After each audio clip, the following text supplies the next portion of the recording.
కానీ ఓకేనా కానీ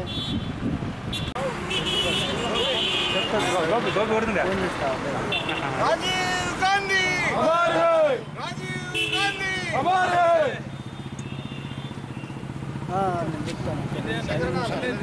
ఎన్నికలు పంపుతా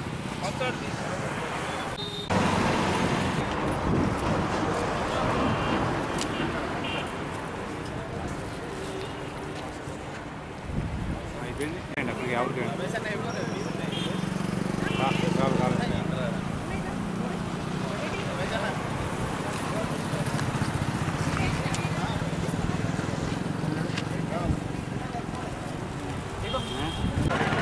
మహేష్ సార్ కొంచెం అట్లా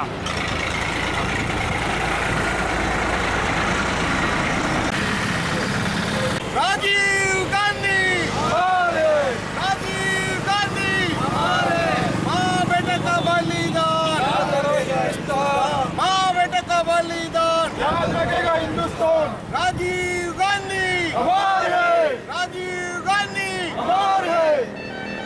మాజీ ప్రధాని భారతరత్న శ్రీ రాజీవ్ గాంధీ వర్ధంతి పురస్కరించుకొని మనం ఇక్కడ వారికి నివాళులు అర్పించడంలో భాగంగా మనం వారి ఆత్మశాంతికి ఒక 2 నిమిషాలు మౌనం పాటిస్తాం.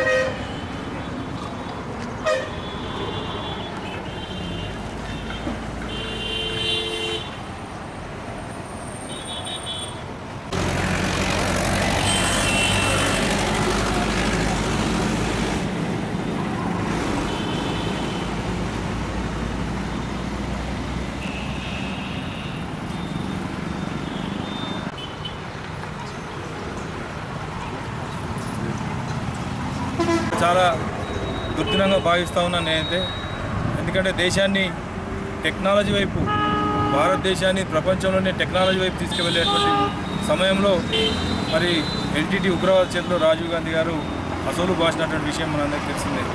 నిజంగా కూడా వారు బ్రతికున్నట్టయితే ఈ దేశాన్ని అమెరికా కన్నా, ఉన్నతమైన రష్యా కన్నా, జపాన్ కన్నా కూడా ముందు తీసుకుపోయి టెక్నాలజీ అంటే భారతదేశం అంటే టెక్నాలజీ అనే విధంగా వారు పరిపాలన చేసేటువంటి అవకాశం ఉన్నప్పటికీ మరి వారు చనిపోవడం మరి కాంగ్రెస్ పార్టీకి కాకుండా రాజీవ్ గాంధీ గారు దేశ ప్రధాని మీరైతేనే దేశం ముందుకు తీసుకుపోతారనే విధంగా మరి వారు ఒప్పించి మెప్పించి మరి ప్రధానిగా చేసినటువంటి విషయం మనందరికీ తెలిసిందే.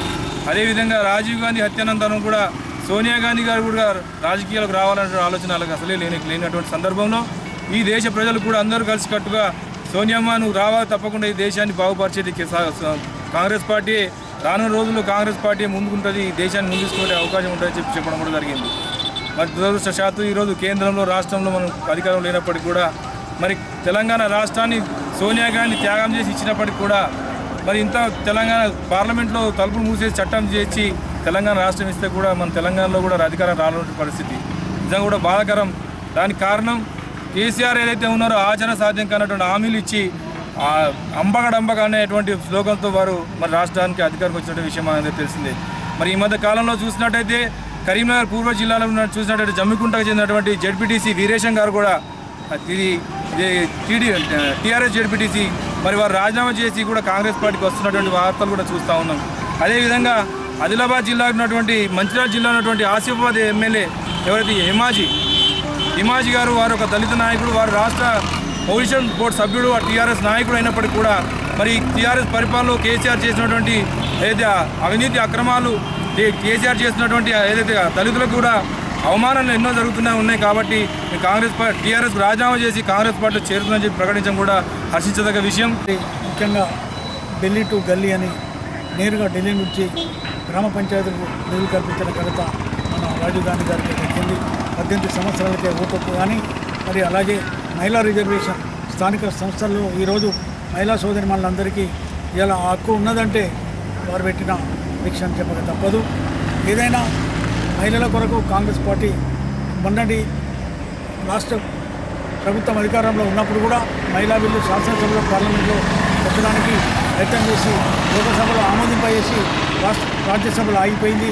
మరి అది కూడా తొందరగా కంప్లీట్ అయ్యి ఇంకా మహిళా సోదరిమణులందరూ కూడా ఈ శాసనసభలో, పార్లమెంట్లో అవకాశాలు రావాలని కోరుకుంటూ మరి కాంగ్రెస్ పార్టీ తప్పకుండా రాబోయే ఎన్నికల్లో అధికారంకు అత్యధిశగా ప్రతి కార్యకర్త ఒక సైనికుడిగా పనిచేసి మళ్ళీ సోనియా గాంధీ ఏదైతే మనకు తెలంగాణ రాష్ట్రాన్ని ఇచ్చిందో ఆమె కళ నెరవేరే విధంగా ఆమెకు ఒక బహుమతిగా తెలంగాణ ప్రజలు తప్పకుండా అధికారాన్ని అప్పగిస్తారని చెప్పి ఆశాభావం వ్యక్తం చేస్తూ సెలవు తీసుకుంటున్నాం. జై హింద్, జై కాంగ్రెస్. 73-74 రాజ్యాంగ సవరణ తీసుకొచ్చి గ్రామ పంచాయతీ బలోపేతం చేసిండు. అదేవిధంగా కంప్యూటర్ ప్రతికరణ బ్యాంకులో తెచ్చి సామాన్య ప్రజలకు మెరుగైన సేవలు అందించిన ఘనత రాజీవ్ గాంధీకే దక్కుతుంది. అదేవిధంగా ఈరోజు సోనియా గాంధీ పక్క రాష్ట్రంలో నష్టపోతుందని తెలిసి కూడా తెలంగాణ ఎంతోమంది ఆత్మ బలిదానాలను చూసి ఈరోజు తెలంగాణ రాష్ట్రాన్ని ఇచ్చింది. కానీ ఈరోజు రాష్ట్రంలో తెలంగాణ అనుభవిస్తున్న సీఎం కేసీఆర్ మొత్తం రాష్ట్రంలో ఎంతో కష్టపడి పండించిన పంటని అమ్ముకోవడానికి అంతకన్నా ఎక్కువ కష్టపడే అవసరం వస్తుంది.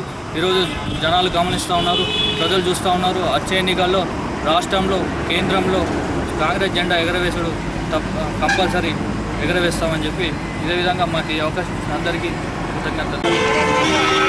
కాంగ్రెస్ పార్టీ ఇవ్వడం జరిగింది. అంటే కాంగ్రెస్ పార్టీ ఇచ్చిన పనులను చెప్పుకోలేకపోవడం వల్ల అవి మరుగున పడ్డాయి. ఇప్పుడు వచ్చిన పార్టీ ఏంటంటే నేను ఇది చేస్తున్నాం అవి చేస్తున్నామన్నది. విడో పిక్చర్స్ కానీ రేషన్ కానీ అన్ని కాంగ్రెస్ పార్టీ పెట్టిన పిక్చర్ని పార్టీ ఆధారంగా తీసుకుని టీఆర్ఎస్ పార్టీ నేను ఇది చేసిన అవి చేసుకోవడం చెప్పడం జరుగుతుంది. కాబట్టి వచ్చే 2019 ఎలక్షన్లలో ఈ జగిత్యాల జిల్లాలో మళ్ళీ కాంగ్రెస్ పార్టీ ఎగరవేస్తామని తెలియజేసుకుంటూ గాంధీ ఈరోజు ఇప్పుడు మనం ఏ టెక్నాలజీ అయితే వాడుతున్నామో ఆ టెక్నాలజీకి నాంది పలికింది రాజీవ్ గాంధీ. ఆ నాంది ఇప్పుడు ఈ టెక్నాలజీ ఉంది అంటే ఇంత అభివృద్ధిలో ఉన్నామంటే అది నాంది పలికింది. ఆ దూరదృష్టితో ముందు అడుగేసింది రాజీవ్ గాంధీ.